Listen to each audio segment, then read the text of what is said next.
This is Patrick Bean. I'm here with PALS Executive Director Colleen DeGrilla, and we're going to talk a bit about a few things, including the PALS Walk, the Integrative Oncology Program, as well as how to deal with cancer diagnosis.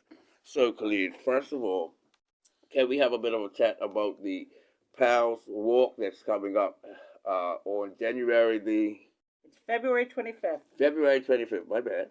And The last Sunday of February. how is that going in terms of registration, pledges, funding, and the So like? far, it's we have over 200 people registered, but historically, I've noticed in the last 7 years that Bermudians wait till the last week because they want to check the weather, and so that the last week we get 100 every day. Last year we had the most we've ever had, which was over 1,200, and that's because Summersfield Academy 400 people did it in honor of a student who had cancer, but he actually died 2 days before the walk. So, and they are planning to do it again this year in his memory because this year he would have graduated. Okay. So, yeah. Okay. And just how important is the walk in terms of what PALS does as a charity, in terms of funding, the offerings that you provide? It's one of our biggest fundraisers of the year. It's our 36th annual, so it's been going for 36 years. We do raise a lot of money. We have great support. We have Clarion and CG Insurance, both our sponsors, and Butterfield and Vallis. But it's more than just a fundraiser to me because there's a lot of people registered that I see. Oh, they lost their father last year, or they come in as a family and they come and support PALS. So it's a way for the community to give back to us. But I'm the cheerleader at the end with a lot of the board, and we love to congratulate everybody, and it's just a fun morning. Okay.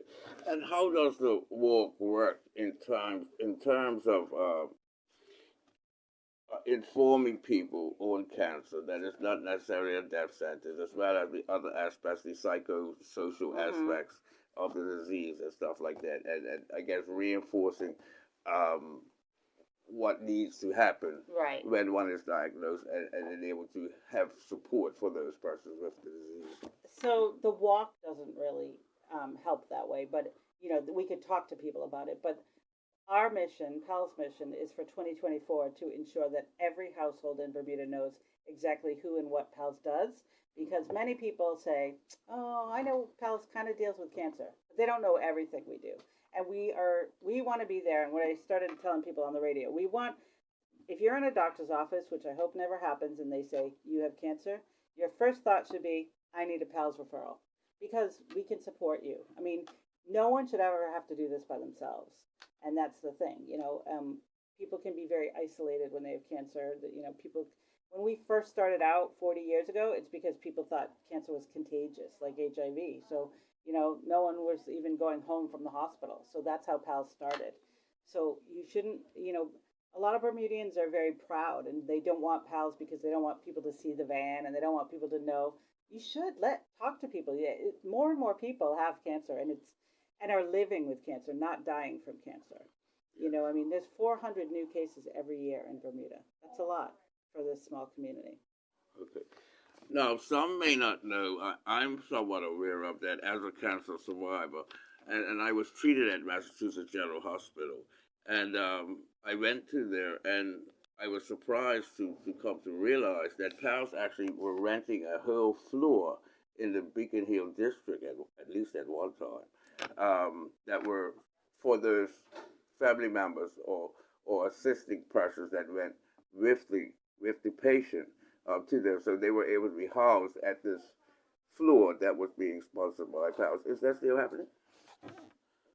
I don't know of that, but we assist patients when they're going overseas that don't have insurance or just can't pay for a month in the hotel. We pay for the hotel and then we claim it back from their insurance. We scatter different places throughout Boston and Burlington and Baltimore for people that go down to Johns Hopkins, but we will pay for it, yes, and we pay for airfare when your insurance won't cover that. Okay.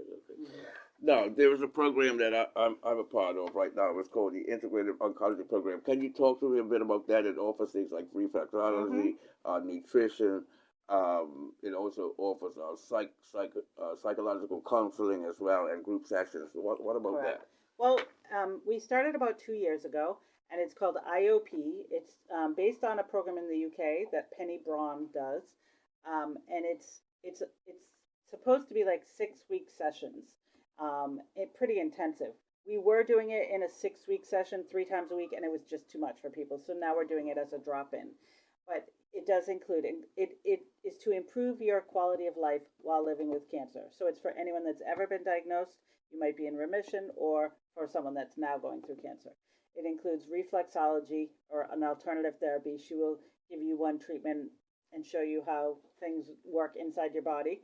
Then there's Catherine Burns, who does the nutritional component and tells you how to eat, what to eat, how to feel better. Eva Gutowski is from Alchemy Gym, Alchemy Fitness, and she does a movement session, like breathing, moving, like slow things, and it's tailored to everybody. And then there's also the psychology piece, because everybody needs the psychology. You need to talk to people in the same situation as you. Okay. Now, moving on, can we talk about things relevant to the psychosocial aspect of cancer that may not often be discussed, because it's more than just the patient that gets affected? Absolutely. So we right now we do this therapy for the patient, but we're also finding more and more caregivers are looking for support as well, because they don't know what to do, what to say, how to help the patient. So we are looking at potentially adding that. We do have contracts with different therapeutic agencies on the island, that if someone is struggling with their diagnosis, or a husband or wife, the spouse, we assist and we will help them, and we will refer them for therapy, because it's definitely, there are no cancer support groups on the island, so there's something that is something that's needed. Right. So part of the psychosocial aspect, one of the aspects is the feelings of vulnerability that can occur among the patient, family, and loved ones. How do we address that? I mean, I think open and honest communication is the best.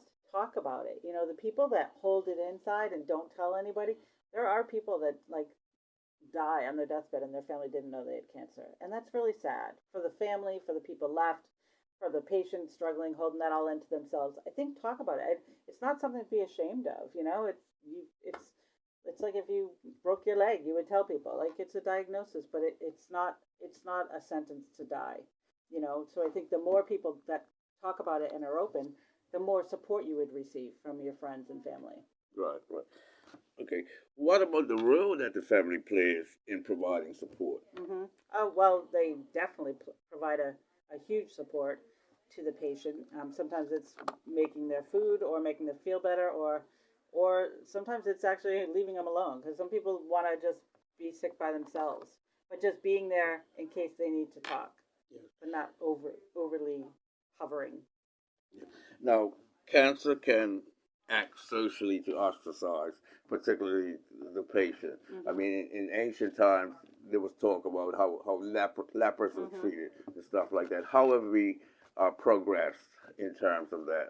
Well, I hope we've progressed, but you know, I don't. I think people know that it's more and more common now, and people are knowing more and more people that have it, and they're not dying, and they're not contagious, and they're not sick. They're not passing it on. So I think the more people talk about it and open up, the more the community will be more comfortable with it. Okay. Now, Bermuda, much like many other places and the world in general, there are aging populations. That certainly enhances one's opportunity or potential for contracting some form of cancer. I think it absolutely does. I mean, I'd say over half of our referrals are definitely over 65. Yeah. Okay. What about something that I don't necessarily hear much about, but children with cancer? Is that a growing problem, or is that a problem at all in Bermuda? So Cancer among children. Since I've been at PALS, which is over 7 years, we haven't had many children. We've had, I would say 4 or 5. What we found, what I have found in Bermuda is that the majority of children that get diagnosed go overseas and spend the majority of their time overseas, and either get treatment and then get better and don't need PALS, or unfortunately pass away. So yeah, we don't have a lot. We don't have many children cases in Bermuda, which is good. Okay.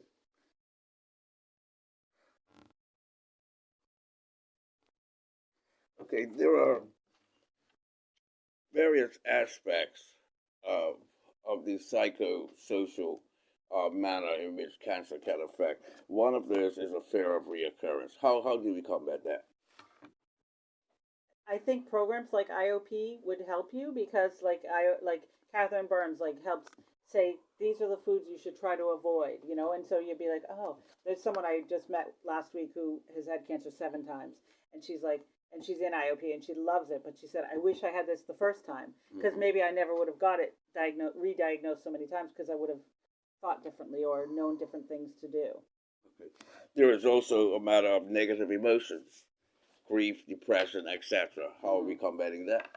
I mean, again, you have to seek therapy or talk to people. Have a good support system. Have a nurse, have a social worker, have someone to talk to that you can talk about your fears. Because sometimes people don't want to talk about their fears to their loved ones.